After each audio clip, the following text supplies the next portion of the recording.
aí online com a gente na nossa célula, Jonas capítulo 1, os versos de 1 a 17. O estudo dessa semana é sobre Jonas. O texto fala sobre a chamada e fuga de Jonas. A palavra do Senhor veio a Jonas, filho de Amitai, com esta ordem: vá depressa à grande cidade de Nínive e pregue contra ela, porque a sua maldade subiu até a minha presença. Mas Jonas fugiu da presença do Senhor, dirigindo-se para Tarsis. Desceu à cidade de Jope, onde encontrou um navio que se destinava àquele porto. Depois de pagar a passagem, embarcou para Tarsis para fugir do Senhor.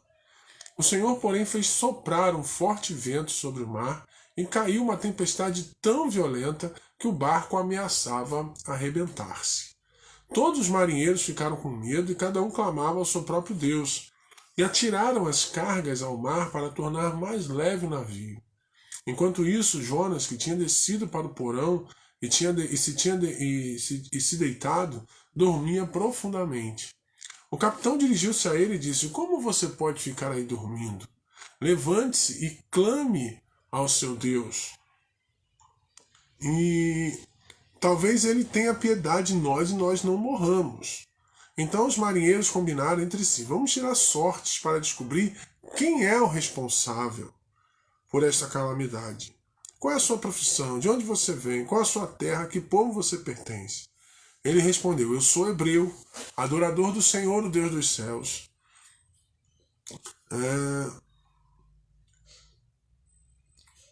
O Senhor Deus dos céus que fez o mar e a terra. Com isso eles ficaram apavorados e perguntaram: o que foi que você fez? Pois sabiam que Jonas estava fugindo do Senhor, porque ele já lhes tinha dito. Visto que o mar estava cada vez mais agitado, eles lhe perguntaram: o que devemos fazer com você para que o mar se acalme? Respondeu ele: peguem-me e me joguem no mar, e ele se acalmará, pois eu sei que é por minha causa que esta violenta tempestade caiu sobre vocês. Ao invés disso, os homens se esforçaram ao máximo para remar de volta à terra, mas não conseguiram, porque o mar tinha ficado ainda mais violento. Então eles clamaram ao Senhor: Senhor, nós suplicamos, não nos deixe morrer por tirarmos a vida deste homem. Não caia sobre nós a culpa de matar um inocente, porque tu, ó Senhor, fizeste o que desejavas. Então pegaram Jonas e o lançaram ao mar enfurecido, e este se aquietou. Ao verem isso, os homens adoraram ao Senhor com temor, oferecendo-lhe sacrifício e fazendo-lhe votos. Então o Senhor fez com que um grande peixe engolisse Jonas, e ele ficou dentro do peixe 3 dias e 3 noites. Então, a história de Jonas é muito conhecida. Então a gente está aqui diante de uma história do Jonas, que a gente sabe que é filho do profeta Amitai, que foi um homem, profeta, o pai dele profeta muito ativo durante o reinado de Jeroboão II, no reino do norte. Né? O reino do norte sempre foi um reino muito complicado. E Jeroboão reinou 40 anos. Jonas viveu num tempo dificílimo e sob o regime de um rei muito perverso. É importante você entender que depois da separação do reino do norte e o reino do sul, porque assim, durante o rei de Israel, só para você não ficar fora de contexto, o reino de Israel teve Saul, Davi e Salomão. Durante esses 3 reinados, o povo de Israel era um só. A partir de Roboão, que é o primeiro filho de Salomão, assim que ele assume, ele acaba com a sua intransigência, incompetência, né? Ele dá ouvido aos seus pares, em vez de dar ouvido aos anciãos, que tinham autoridade, que conviveram com o pai dele, não, prefere dar ouvidos aos jovens da sua idade e acaba dando um racha no reino. Então, 10 tribos se juntaram e se transformaram no reino do norte. Benjamim e Judá se transformaram no reino do sul. Benjamim se junta a Judá e fica uma província só. Então, a partir daí, Israel, o reino do norte, é só destruição, porque eles viveram só longe de Deus. Então Deus meio que deixou eles viverem a revelia deles, a sua própria sorte. Mas Deus cuidou de Judá, porque de Judá sairia o Salvador. Então, apesar de em algum momento ter um rei que não fazia muito a vontade de Deus, né? Você lê o livro de Reis, você fica até triste, esse rei não fez a vontade do Senhor, mas Deus cuidava muito mais de perto Judá porque dali ia sair o Salvador. Então, todos os reinos do norte, depois de Salomão, foram desastrosos, mergulharam Israel em idolatria, em devassidão, virou um país muito perverso. Então, isso tudo por causa do afastamento de Deus. Então, Jonas ele recebe da parte de Deus uma missão que era levar a palavra a Nínive, uma igreja uma cidade com um povo muito maldoso, um povo que vivia no pecado, e o texto, lido, conta parte dessa história onde Jonas ele ouve a voz de Deus, mas ele resolve fugir da presença de Deus porque ele achava que Nínive não tinha direito, pela maldade da cidade, Nínive não tinha que receber a palavra de Deus. A gente de vez em quando tem essas crises aí de santidade, onde a gente acha que fulano, ciclano não precisa de Deus. Isso não somos nós que temos que decidir. A graça do Senhor é para todos. Então, independente daquilo que a pessoa faça, se ela é ruim, se ela é boa, se ela é perversa, todos têm a graça de Deus, têm a oportunidade, através da graça, de se achegar a Jesus. Então, Jonas prefere fugir. E aí, não tem como não aplicar. Muita gente tem fugido do evangelho, fugido do chamado, fugido da liderança, fugido do comissionamento de Deus para a sua vida. Isso aí é muito perigoso, porque você pode estar vivendo tempestades na tua vida porque você tem fugido de Deus. E aí eu quero fazer aqui, pensar com você, 3 pontos importantes, breves, sobre a vida de Jonas. O primeiro quando Deus fala, é melhor obedecer. Então, Deus ele é muito específico naquilo que ele vai fazer. Talvez ele não revele tudo numa vez só, mas ele é muito específico. Olha, veio Deus através Jonas, filho do profeta, falou: olha, você vai lá, prega a Nínive. Então, Deus ele não dá meias ordens. Talvez ele não vai te revelar tudo ao mesmo tempo, mas para que você talvez não se perca no caminho, ou não queira ver antes, ou você às vezes não está preparado para viver aquilo que Deus tem para você. Então ele vai revelando aos poucos. Mas em alguns momentos, como nesse caso aqui, Deus vai dizer: olha, Jonas, eu preciso de você na cidade de Nínive, porque aquela cidade, a sua maldade chegou até mim. Então é fundamental que a gente entenda que quando Deus fala conosco, é para obedecermos. Quando Deus se manifesta, é para obedecermos. Né? Aí você fala assim: pastor, mas é difícil. É difícil, mas na Bíblia nós temos vários exemplos de ordens, de orientações da parte de Deus muito difíceis. Por exemplo, lá em Gênesis 22, quando Deus manda Abraão, lá no Monte Moriá, entregar seu filho Isaque. Qual pai, qual mãe vai subir um monte e fazer o seu filho de sacrifício? Abraão foi. É difícil? É muito difícil. Praticamente impossível. Humanamente impossível. Mas Deus deu essa orientação e ele foi. Né? Abraão foi obedecendo a Deus. Então, quando Deus manda, a gente não tem outra alternativa que não seja obedecer. A gente não tem outra saída a não ser obedecer aquilo que ele está colocando no nosso coração. Então, é importante que você entenda que quando o Senhor falar no teu coração, quando o Senhor for ministrar o teu coração, uma palavra que pode ser através da célula, através da ministração do pastor, na ministração de uma liderança, numa célula, não importa. Aquilo que Deus tem falado no teu coração, obedeça. É para o seu bem, é para a sua própria vida. Então, a gente está aqui falando, a gente não fala, quem ministra a palavra, não fala para o seu mal, não fala para te destruir, não fala porque quer ver ou você se dando mal, nada disso. A gente fala da palavra porque a gente crê no poder que há na palavra e sabe que você, ao obedecê-la, você tem o cuidado de Deus sobre a tua vida, você tem as bênçãos de Deus, as recompensas da parte de Deus sobre a tua vida. Num tempo onde a gente procura prosperidade, eu quero ser próspero, prosperidade, prosperidade, prosperidade, não há prosperidade bíblica sem obediência. Não há como eu ser abençoado se eu não obedeço a Deus.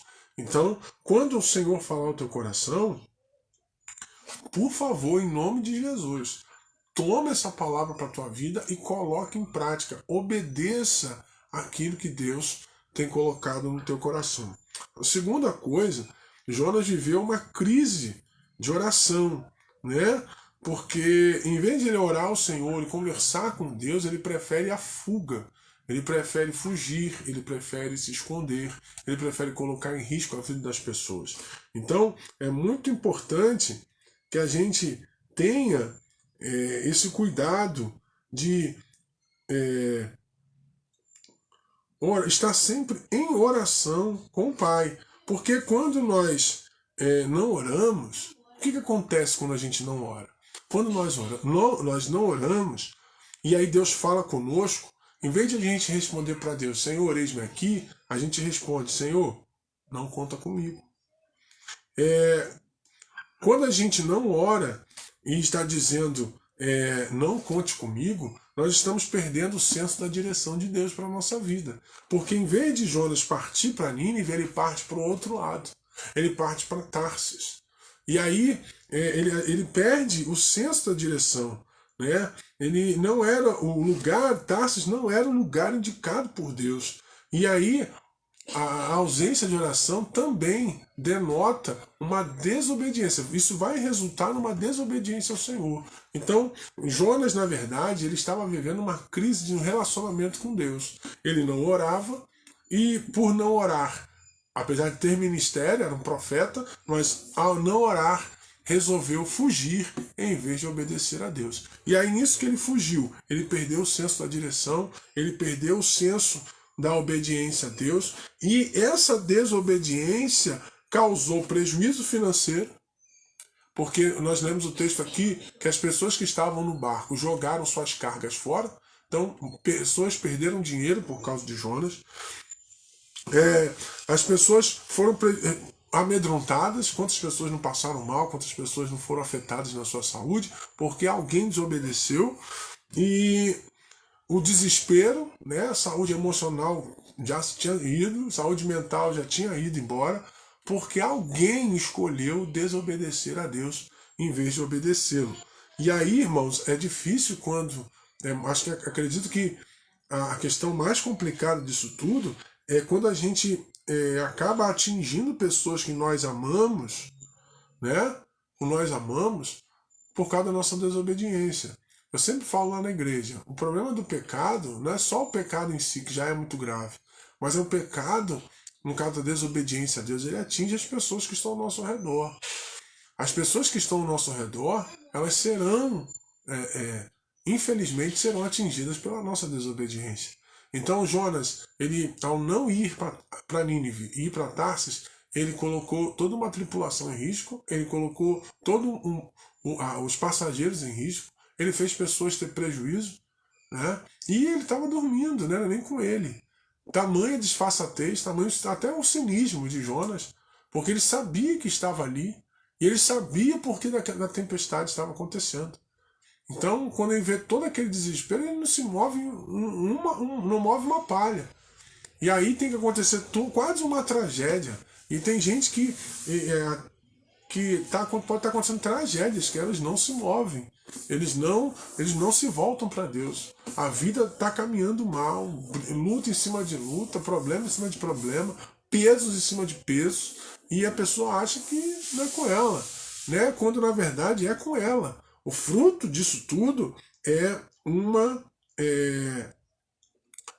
desobediência. E o pior, às vezes, o que acontece? Os homens lá, né, os pagãos, né, o texto diz que cada um clamava ao seu Deus, e o Deus, na minha versão aqui, o Deus estava em letra minúscula, então você tinha muitos pagãos ali com Jonas, e esses pagãos que chamaram a atenção de Jonas. Como é que você faz isso conosco? Como é que você desobedece ao seu Deus? Você coloca a nossa vida em risco. Irmãos, quando a gente não obedece a Deus, A gente toma bronca até dos filhos de Belial. A gente toma bronca até dos pagãos. A gente é chamado a atenção até por aqueles que não conhecem a Deus. Então, quando você desobedece a Deus, quando você não trabalha isso no teu coração, até aqueles que deveriam se impressionar com a tua fé, eles chamam a nossa atenção, eles acabam se mostrando, né, para nós o caminho. Mas aí tem o outro lado. O que acontece quando nós oramos? Né? O que acontece quando nós oramos? O resultado da desobediência de Jonas, ele foi lançado ao mar e o peixe o engoliu. Aí ele começou a orar, que está lá no texto de Jonas, capítulo 2, verso 1. Só que aí é importante que você tenha sabedoria, inteligência, e para você não esperar cair dentro, ser engolido pelo peixe, para você começar a orar. Ore antes, obedeça antes, para que você não tenha o mesmo destino de Jonas. Então, não espere chegar no ventre do peixe ou na angústia para clamar ao Senhor. Né? E aí ele se lembrou, no capítulo 2, verso 7, o texto diz que ele se lembrou de Deus. Né? Tem gente que só se lembra de Deus quando já está no fio, né? Já é o último estágio, a última instância. Não, a gente precisa recorrer a Deus no início da luta. Antes de qualquer atitude, a gente tem que recorrer a Deus. Como Jonas já tinha desobedecido a Deus, agora que ele está numa situação dificílima, dentro do ventre do peixe, ele recorre a Deus, ele se lembra de Deus e recorre a Deus. A oração sincera faz com que Deus nos tire do ventre do peixe, ou seja, de onde nós estamos. Quando nós oramos, Deus volta a falar conosco, nos dando uma segunda oportunidade. Foi assim que Deus fez. No capítulo 3, verso 1, Deus dá a Jonas uma nova oportunidade, um novo sentido para a vida dele. E a oração faz faz renovar a aliança com Deus. Senhor, eu quero agora fazer a tua vontade. Tanto que no texto diz que ele se levanta e vai a Nínive, segundo o Senhor tinha falado com ele.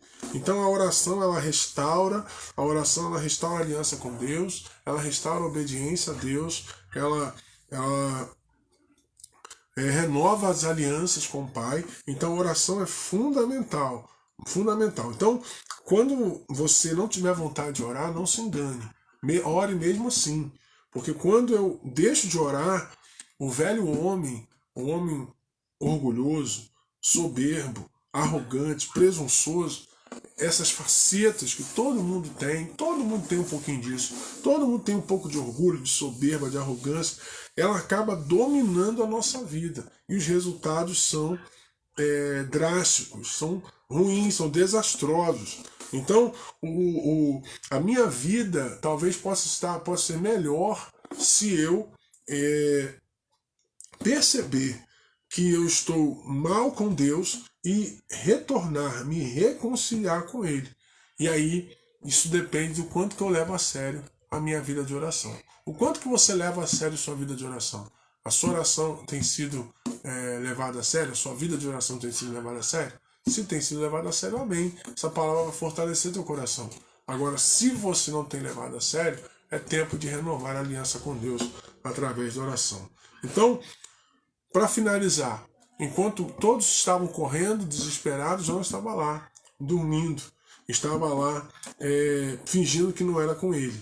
Essa é a triste consequência da desobediência que o apóstolo Paulo chama de cauterização da consciência. Então, o Deus desse século, o diabo, ele segue o entendimento, ele cauteriza o entendimento para que você ache que não precisa de oração, que você não precisa de Deus, que você não precisa da presença do Senhor. E isso é nocivo para a tua vida cristã. Se você quer ter uma vida com Deus, você precisa estar sempre atento às investidas do diabo e não deixar que ele que ele cauterize, que você se sinta confortável com a vida cristã que você está levando. Vida cristã e zona de conforto, elas não existem. Não cabe nem na mesma frase. Então, se você quiser levar uma vida cristã abençoada, você tem que ter você não pode viver na sua zona de conforto. Então, você quer viver uma vida com Deus, quer viver uma vida na presença do Senhor, você precisa Primeira coisa, se você não tem obedecido a Deus, você tem que caminhar em oração. Não tem como você caminhar de outra forma que não seja de oração.